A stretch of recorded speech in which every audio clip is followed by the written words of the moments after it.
Okay. Happy Thursday. Hope you're having a good week.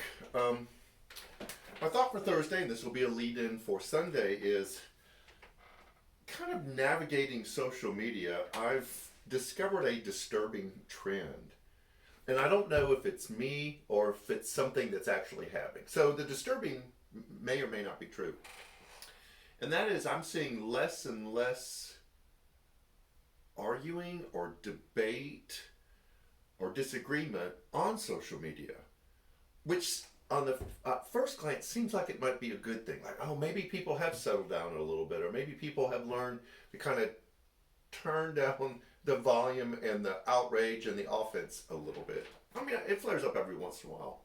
That could be one answer to that. The other one is the part that I find could be disturbing, and that is I've slowly eliminated all the oppositional voices in my social media over the past several years. Now I know that's true to a certain extent, but I do it to the point where I removed all of the oppositional voices from my social media.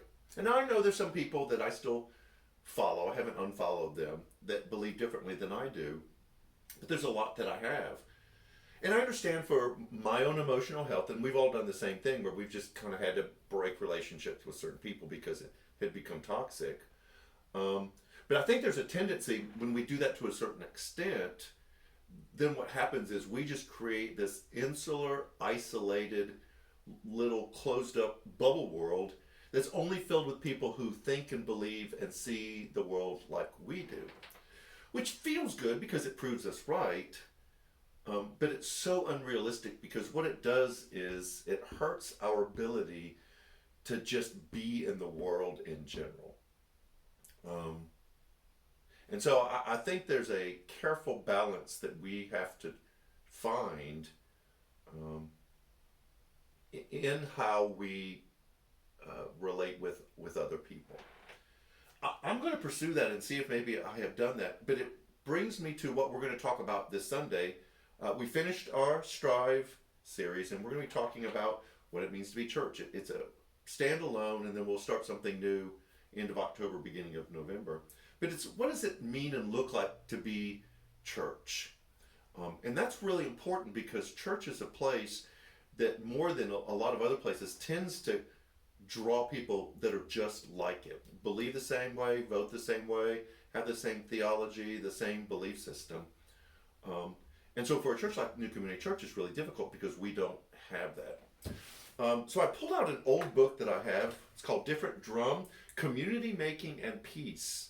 It's written by M. Scott Peck, who is just a remarkable mind and thinker, who wrote The Road Less Traveled, which is one of the top books of all time. But what was interesting was to watch him move from, I guess, more of a Buddhist philosophy to becoming a Christian. And a lot of this, you can see the transition of his writing. He wrote a book on community building and what it means to live in this thing called community. And he used a lot of words, but 4 words specifically. Inclusivity. That means we don't set parameters of what it means to be a part of this community. We long for people who want to be part of a community, not that they have to jump through certain hoops. Commitment. There's a commitment to each other and a commitment to the health of the community. Consensus. It's not compromise where someone wins and someone loses. It's that we all move toward this common understanding or decision of what's best. And then realism. We face reality. We recognize that there are some things that we just have to accept, and then we build community around that. Scott Peck warns of this thing called pseudo community.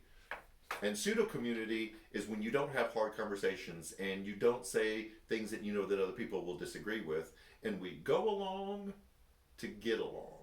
And that means we hide from people who think and believe differently than us. And I'm wondering if I've done that, and I know churches have a tendency to do that too. So we're going to look at that this Sunday and a lot of other topics about what it means to be church. It just won't be about um, bridging the gap and dealing with differences, but it'll be like, what is a real community, not pseudo community, not fake community, but what does real community look like? Because that's what I believe Jesus established when he established the church, that he would build his church on this rock, this understanding of what it means to do life together. So this Sunday, we're going to do that. Everything that you need to know, I say this all the time, is on social media, on Twitter, Instagram, Facebook.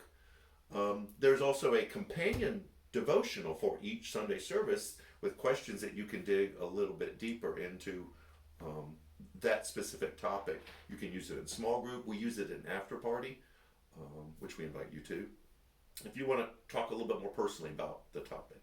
That is it. I hope you have a great rest of the day. It's easy for me to say, right? And a great weekend, and we will see you Sunday. So, as always, take care.